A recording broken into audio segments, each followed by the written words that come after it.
Major funding for Marcia Adams Heartland Cooking is provided by Marilad Industries, America's cabinet maker, committed to quality in a variety of kitchen and bath cabinetry styles. By Maple Leaf Farms, a symbol for ducklings and frozen entrees, chef quality you can count on. By Souder Woodworking, America's furniture craftsman. With more than 50 years' experience, Souder provides ready-to-assemble furniture for today's home and office. Hello there and welcome to Heartland Cooking. Today we're going to market. It seems to me that all the people who love good food and the preparation of it find old-fashioned food markets lots of fun to visit. For the serious cook, these markets can provide very unusual foodstuffs raised in small amounts that ordinarily wouldn't be found in a commercial grocery store because it wouldn't be economically feasible. For instance, there's not much demand in a regular supermarket for pig's ears.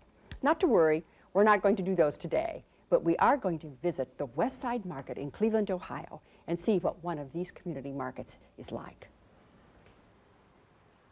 The Cleveland Westside Market has been a major institution and landmark in the city for over 80 years. This massive brick building with its Italian clock tower is synonymous with the early beginnings of Cleveland and was the site of an earlier open-air farmers market.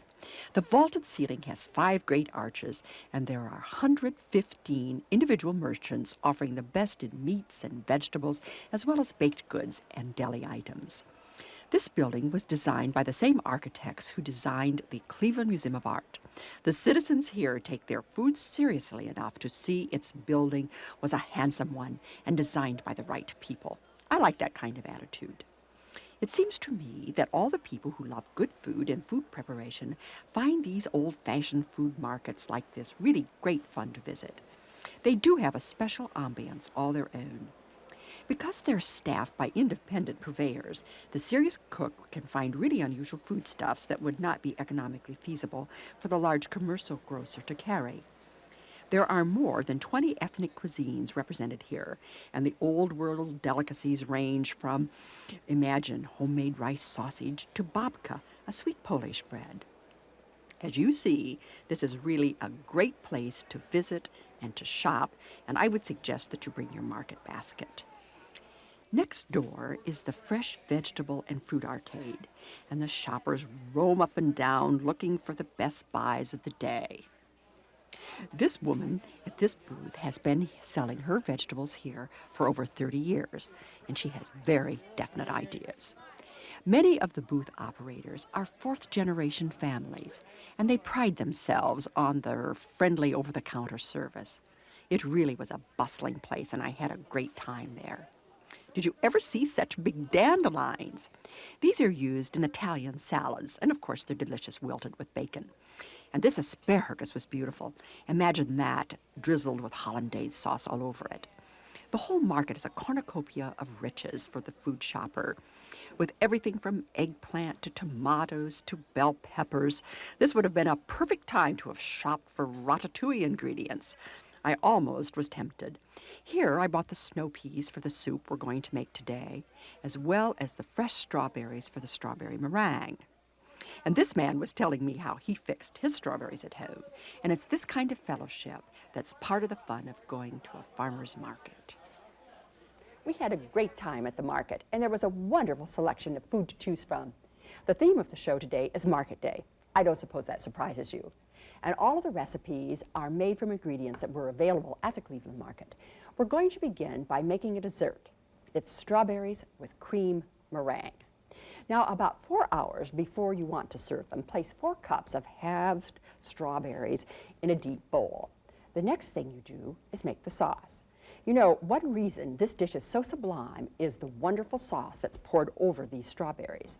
And the first ingredient is almond paste. Now, this is not marzipan. This is made of blanched almonds, sugar, and a little glycerin. It should be firm and pliable like this, however, and any leftover paste you have, and you're sure to have some, can be frozen. And then when you get ready to use it again after it's been frozen, soften it in a microwave for 2 or 3 seconds. It's used a lot in fancy baking and in candies. Now place this in a food processor bowl, the 1/4 cup of almond paste, and 1/3 cup plus 2 tablespoons of orange juice and 2 tablespoons of sugar, and then 2 tablespoons of Cointreau. This is an orange-based liqueur, and then that's 2 tablespoons, and then we're just going to add a little bit for the food processor bowl itself. Then process this until it's smooth.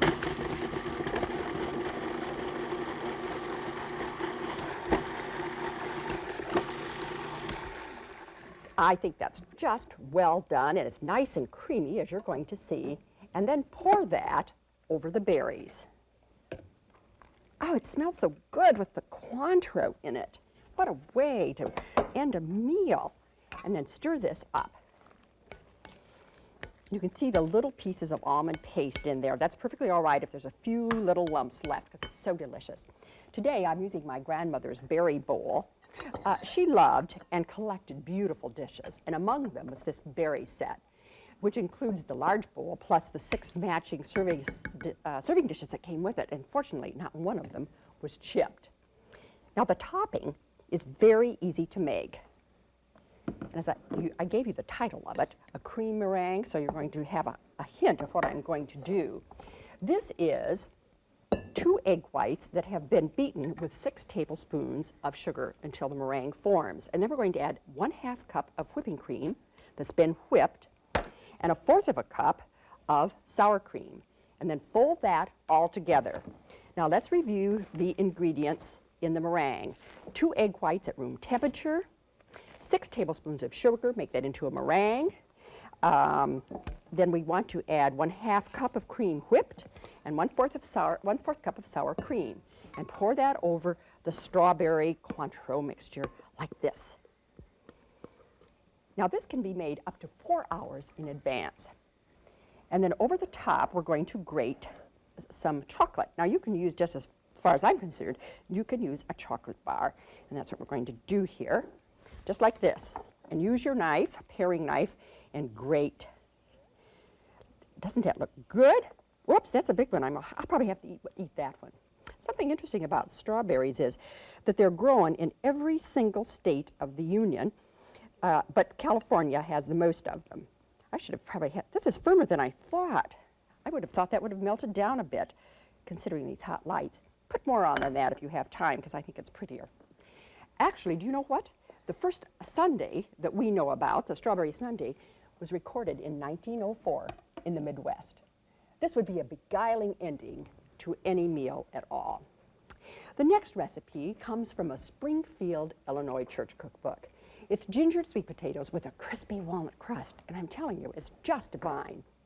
You begin with baked sweet potatoes from scratch.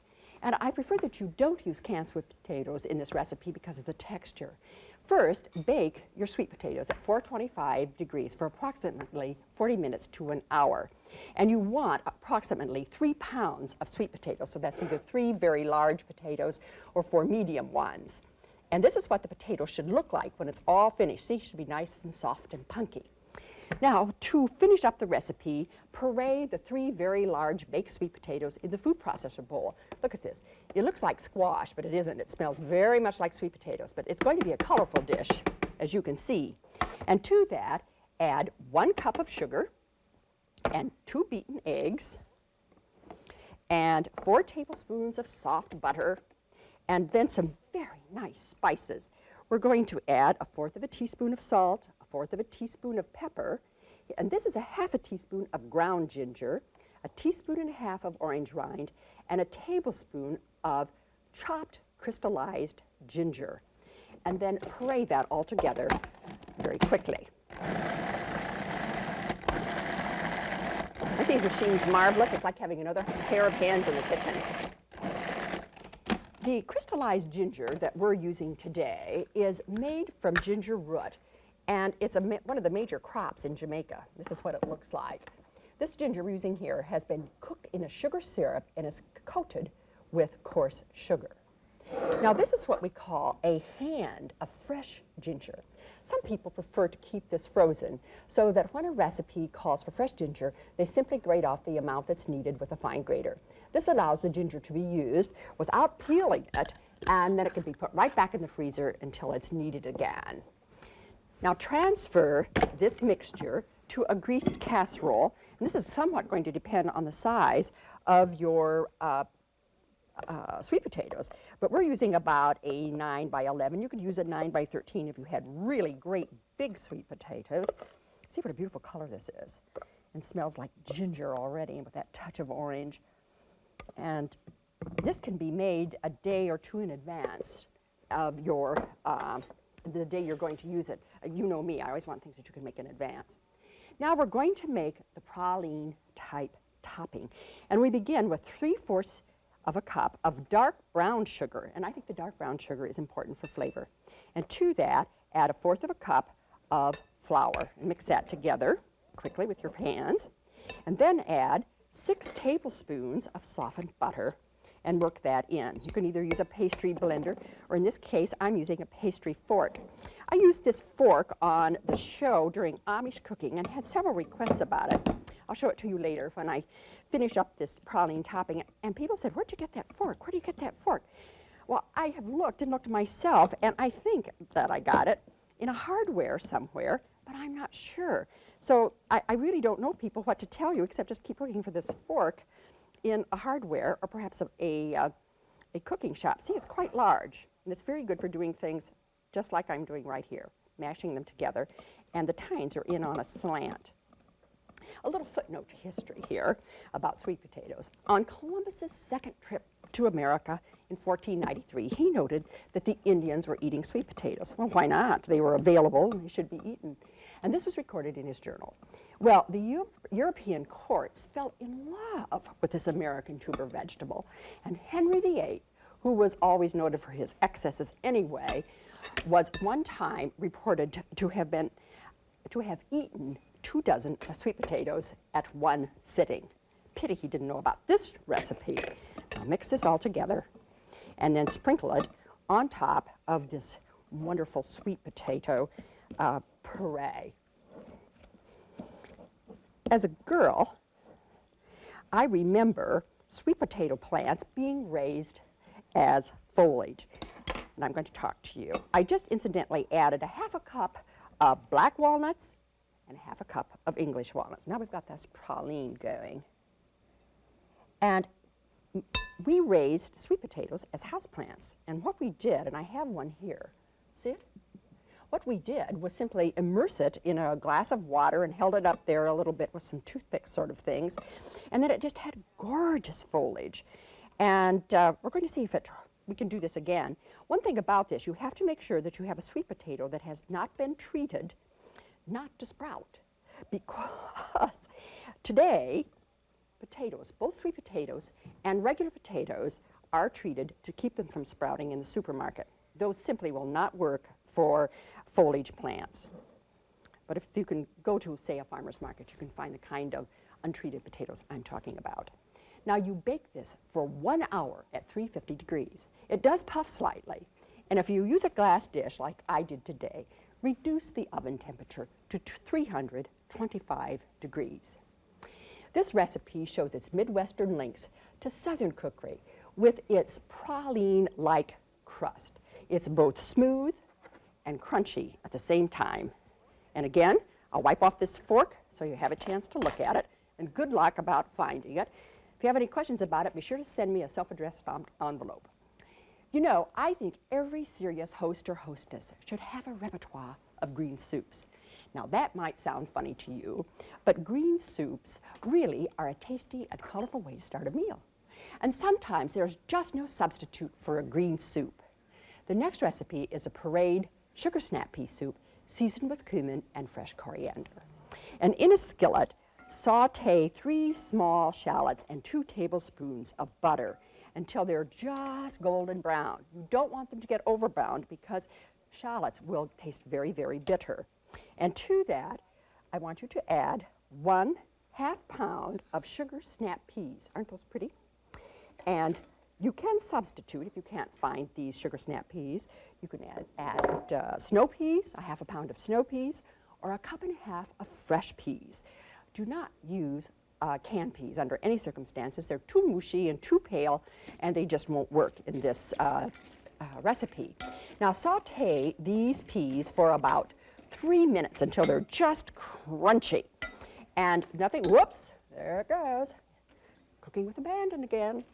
And after they've been sauteed 3 minutes and are still crunchy, I want you to add 2.5 cups of chicken stock. That's going to be your soup base, and 2 tablespoons of lemon juice, and 1/4 teaspoon ground cumin. Then let this simmer for about 10 to 15 minutes until the peas are completely tender. And then set this aside for maybe another 10 minutes to cool down a little, because you're going to transfer the whole mixture to a food processor to finish it up. Let's talk briefly about cumin. It's also called comino and dates back to the Old Testament. It's a very aromatic and nutty flavored spice, and is particularly popular in Middle Eastern, Asian, Mediterranean, and Mexican cooking. Now, as I mentioned, you should let the soup cool for 10 minutes and then transfer it to a food processor bowl and add to it 1/2 cup of heavy cream, a dash of hot red pepper sauce, and a tablespoon of fresh coriander. Now, coriander is also called Chinese parsley or cilantro. They're all the same things. I think that cilantro is very important to this dish, and the leaves are so aromatic and have this extremely pungent odor that really blends itself well to the dish. There. It's all blended. Coriander should be stored in bunches with the stems down in a glass of water with a plastic bag over the leaves. Refrigerate these up to a week, changing the water every 2 days. Now let's repeat the list of ingredients. The cooled pea mixture from the skillet, 1/2 cup of heavy cream, the dash of red pepper sauce, and a tablespoon of the fresh coriander. Now, if this can be served either hot or cold, if you're going to reheat it, don't bring it to a boil. I really prefer serving this soup cold in punch cups in the living room before calling the guests to the table for the main portion of the meal. Our last recipe is coleslaw with apple and honey dressing. It's a new version of an old Midwestern favorite. Generally, Midwestern coleslaws will be made with mayonnaise or with an old-fashioned boiled dressing. And that boiled dressing is made with a mixture of eggs, flour, and vinegar. And that's the way your grandmother made it. But I would say that the one I'm going to show you today is really a bit trendy, with a honey dressing accented by sunflower seeds. We began by combining the vegetables in a very large bowl. And you want to use 1 head of cabbage, anywhere from 1 to 1/4 pounds. And I have used a 4mm slicing blade to get this texture. This is a chewy coleslaw. And then to that, add 2 carrots that have been grated, again using your food processor blade, and this was a medium shredder blade. And then add 1 very large green apple, cut in relatively large chunks, and leave the skins on. And 1/2 cup of pecans, and 1/2 cup of toasted sunflower seeds. Doesn't this sound delicious? And 1/2 cup of parsley. And then mix this all together real quickly with your hands. This is very nutritious and can be made, you can do this vegetable part in the morning and bag it, and then add the dressing just maybe before you're ready to serve it, maybe like a half hour before. Now the dressing has honey in it, 3 tablespoons actually. And to that we're going to add 2 tablespoons of vegetable oil and 1/4 cup of lemon juice and 1/2 teaspoon each of celery salt, regular salt, and pepper. And then whisk that together. The honey in this dressing is one of the things that makes this coleslaw so unusual. And as you travel about the Midwest, you will certainly notice that there are beehives scattered in all of the fruit orchards. This is because we have to have bees to cross-pollinate the fruit trees in order for the trees to bear fruit. The happy byproduct from the hives, of course, is honey. And there are so many different and unusual flavors of honey. Well, that's another story, and we'll talk about that later. Maybe even do a show on it, don't you think? I have a rather close understanding of the need of having bees to pollinate fruit trees. One time we had a Rambo apple tree. It was the only tree that we had in our yard. And we had it for many years, and it should have borne fruit. Now this is all tossed together here, and I'm going to transfer it to this bowl. And the tree should have borne fruit, but it didn't. And I had a hunch that either the bees did not know that that tree was there, Or maybe it was a sterile tree. Well, you know, and it wasn't a sterile tree. I knew I needed bees. So I went to a neighboring orchard and cut boughs, just armloads of boughs from the orchard, put them in a great big red plastic pail, brought them back to my Rambo tree, and put it in the center of my tree. Well, my family just had a fit because they thought that was so eccentric. They said, oh, Mother is playing Luther Burbank again. But you know what? I had an enormous crop of apples that year and every year afterwards because the bees could cross-pollinate the flowers. Now, refrigerate this at least for 30 minutes before serving. This is really a honey of a salad. Let's review what we did today, because they certainly were wonderful recipes, and I want you to file them away in your mind and then in your recipe box so you can try them at home. First, strawberries with cream meringue. You know, I am just not satisfied the way that looks because there should be more chocolate on it. I, like everybody, adore chocolate. If this recipe is to have more chocolate, it's going to get more chocolate. And as we mentioned earlier, this is actually a chocolate bar, and you can just peel it off with a knife in little shavings like this. Chocolate should be stored in a cool place or it'll turn a little gray on you, and that's called a bloom. Now, mind you, that doesn't affect the flavor, but it does affect the way it looks. Chocolate has been with us for so long and has lots of interesting folklore stories. And one of them that just breaks me up, and I have no idea whether it's true, but at any rate, it's one of the stories, is it was considered by the Aztecs, the ancient Aztecs, to be an aphrodisiac. And Montezuma, the king, presumably drank 50 glasses of hot chocolate every day, and those glasses were gold. Now, I don't know whether that did any good or not, but anyway, he did it. So, this is what it looks like. Isn't that pretty? It's a knockout dessert that's very little work, and people will be begging you for the recipe. Don't forget the Montezuma story. Gingered sweet potatoes with a crispy walnut crust. It's a new way to eat sweet potatoes. I want to show you what they look like inside because it's such a pretty dish, and it really doesn't show up effectively unless we cut into it. Right through that crunchy praline crust, and there come the sweet potatoes and the lovely layer of praline. Isn't that delicious looking? There. Try this with roast pork or poultry. It's great for Thanksgiving.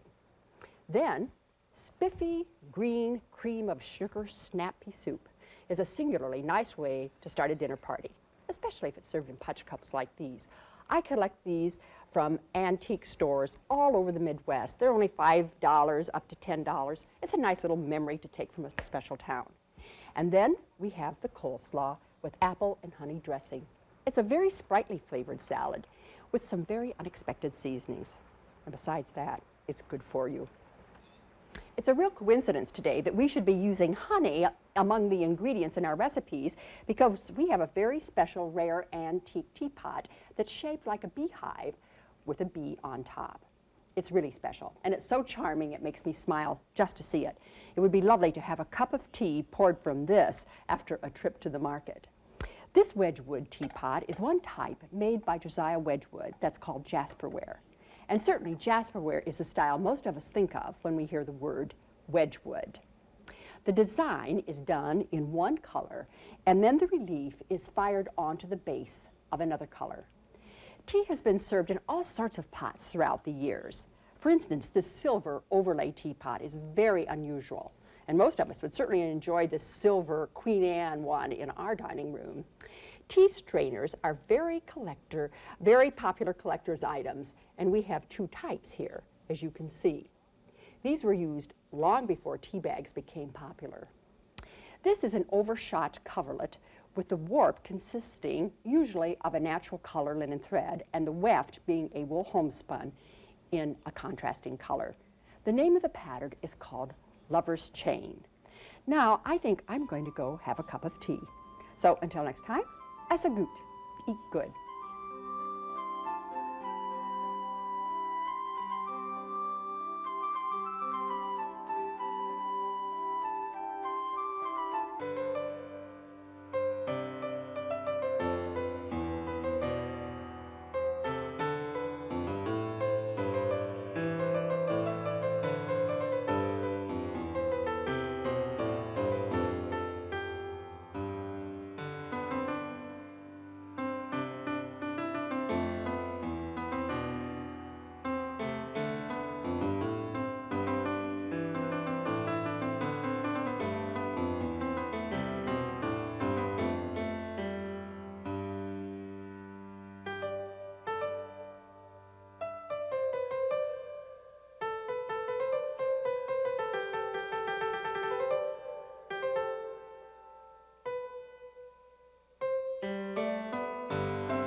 Major funding for Marcia Adams Heartland Cooking is provided by Heartland Industries, America's cabinet maker, committed to quality in a variety of kitchen and bath cabinetry styles.